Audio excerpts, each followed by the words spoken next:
Welcome students, welcome to the class of Physical Pharmaceutics. In the chapter Solubility of Drugs, today we are going to discuss a bit solute-solvent interaction.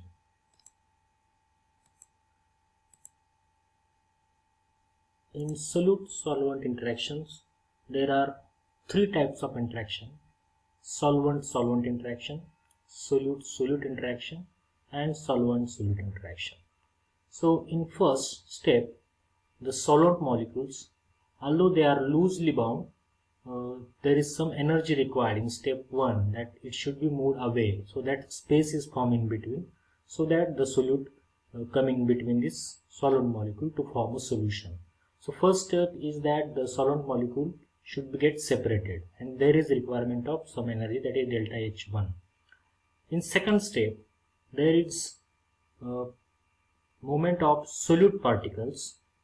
If suppose the solute particle is solid material, the molecules of this solid material are very compactly in vicinity to each other.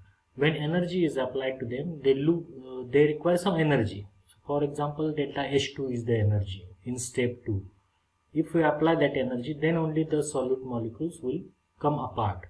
And after these two steps taken place, there is third step, which also requires energy, that these solute molecules acquire the space in between these solvent molecules and form a solution. So in this way, in three steps or three possible interactions are there by which a solution is formed, in which in first step there is requirement of the space formation between solvent molecules, then there is requirement of separation of the solute molecules from its bulk, and then addition of solute molecules in between the solvent molecules to form a solution. This is the third step. So these three types of interactions are important while forming a solution. When the solute solvent interaction increases, then only the solution will be formed. So in this process, these steps are very crucial: step 1, step 2 and step 3. Then only the solution will be formed. We will see this mechanism in molecular way. The mechanism of solute-solvent interaction in molecular way. In first step, suppose there is a solute molecule. The molecules of this crystal, solute crystals, if it is solid, it is very compactly arranged. And in first step, the compactly arranged solid-solute molecules, one of molecule should be replaced from its place, so that it will be free to form a solution. So this is the first step of formation of solution. In second step, suppose there is a solvent. If solvent is water, for example, the molecules will be not so much compactly like solid, but there is some force of attraction between these molecules of solvent. But still there is requirement of preparation of some space, so that this solute molecule enter in that space. So there is formation of cavity in between the molecules of solvent. So how this forms? The molecule in between of the bulk of the solvent will move away, and there will be formation of cavity. This cavity is important for formation of the solution. In third step, what happens? Once the cavity is formed inside the solvent, the freely formed solute molecules will try to enter inside this cavity. Once this is entered inside the cavity, it will be surrounded by solvent molecules. So one solute molecule is surrounded by all the solvent molecule, and this process is nothing but formation of a solution. So this is actual mechanism of formation of solution. By this diagrammatic way also you can explain that how the mechanism of solute-solvent interaction take place. Then we will move towards phenomenon of solvation. So what is actually a solvation? We will look at the definition of solvation. Solvation is an interaction of solute with the solvent, which leads to stabilization of solute species by surrounding it with solvent in the solution. Means there is surrounding of solute species by the solvent species. As we have seen in the mechanism, one molecule of solute is surrounded by a number of solvent molecules so that it gets surrounded from all sides. When it is surrounded from all sides, we can say it is solvated, or the mechanism of process of solution has been taken place. So if the solvent is water, then the solvation mechanism we can call it as a hydration, because water is involved in it. Depending upon which kind of solvent is there, we can give different name to the process. But if water is there, we will say it as a hydration. So when we discuss about hydration or solvation, we can see there are various types of solutes. So depending upon solute, there are also various mechanism possible in this solvation. For example, first, if the solute is ionic solute. Ionic solute means the solute which forms ions. For example, salt or NaCl, which will forms Na plus and Cl minus, that is sodium chloride ions in water, if it is added to water. So how the mechanism of solution take place if NaCl is added to water or salt is added to water, which is a ionic solute. So we will discuss it. Firstly, we will see the structure of crystal of NaCl. It is a cubical structure. The NaCl molecules are very tightly or compactly arranged in this crystal. Second type of solute is molecular solute. For example, sugar in water. But before understanding this second type, first we will look at one video in which we will clearly understand how the ionic solute get solvated in a particular solvent, for example in water. In this example, we will see how NaCl get dissolved in water by this video.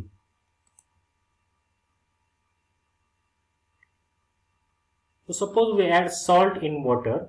Salt is NaCl crystal which is cubical in structure, which contains Na plus and Cl minus ions. The cubical structure at the ends or the corners of the crystal, they are very weak or loosely bound. So the molecules at the corners are very loosely bound, which can be easily freed. Water molecules, whether is having hydrogens, which is having positive dipole, and oxygen is having negative dipole. So when the ions of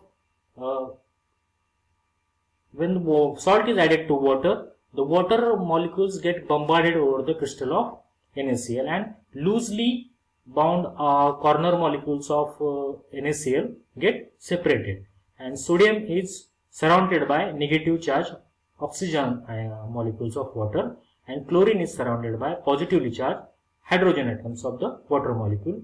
Thus the solvation process of ionic solute, that is NaCl, takes place. So more and more water molecules then come and get attacked to this crystal of sodium chloride until the whole salt is get dissolved and whole simple ions of sodium and chlorine are formed in this mechanism. Right. So this is called an ionic kind of solvation. When ionic solute is added to the water, solute plus solvent form a solution. So we have understood that how the ionic solute, when added to water, it gets solvated. But in case of molecular solute, as there is no formation of ions, so there is no involvement of dipole moment or dipole charges which are present on water molecules. So how the solvation of molecular solute takes place in molecular solute? Suppose we take a solute which is sugar. The structure of sugar, as you know, this is structure of sugar. What happens to the structure of sugar while solvating or when it is added to the water? There is a mechanism of formation of hydrogen bonds. You can see here, wherever there is OH bond in this structure of sugar, there is attachment of water molecules with hydrogen bonding. Almost there is 8 water molecules surrounded this one molecule of sucrose, and as per the definition of solvation, the solute must be surrounding by the solvent. So here we can see one molecule of sugar is surrounded by almost 8 molecules of water by hydrogen bonding. So this way the solvation of sucrose takes place in molecular solute. Here there is no involvement of any dipole charges like in NaCl in water. Here only formation of hydrogen bonds. So the mechanism of solvation is different in ionic solute as well as molecular solute, but the concept is same, that solvation is surrounding of the solute species with the solvent species, then the solution take place. Next thing is association. When there are some ionic substances, they readily do not form separate ions. They try to come together and form a separate entity, ionic entity. So what is association? Association is a chemical reaction in which the opposite electric charge ions come together and form a distinct chemical entity. Means like NaCl, if NaCl is added to water, Na plus and Cl minus ion will be separated. But in some of the substances or solutes, ionic solutes, these ions again come together and form a separate chemical entity. In that case, the association phenomenon occurs. So, three types of interaction are possible in this association phenomena: fully solvated, solvent shared, and contact. So, with figure, we can understand these three types of phenomena. Fully solvated means two ions are separated from each other and there is separate layer of solvent around them. So they are not in contact with each other, so they are fully solvated ions. This is possible of association. Second possibility is solvent shared, means the ions are little bit closer to each other to form a different chemical entity in which some of the solvent is shared between them. So that we call it as a solvent share type of association. And third type of association is called as contact association or contact ion pair, in which these two ions literally come together and attach with each other. There is no space in between them and all the solvent is surrounded to all these two ions. So this is called as contact type of association. So if there will not be solvation, there will be formation of association in which the involvement of ions is there to form a separate chemical entity, and there may be any kind of association will be there: fully solvated, solvent shared, or contact. So in coming lectures we will discuss regarding the types of solvents and standard solubility parameter. Thank you.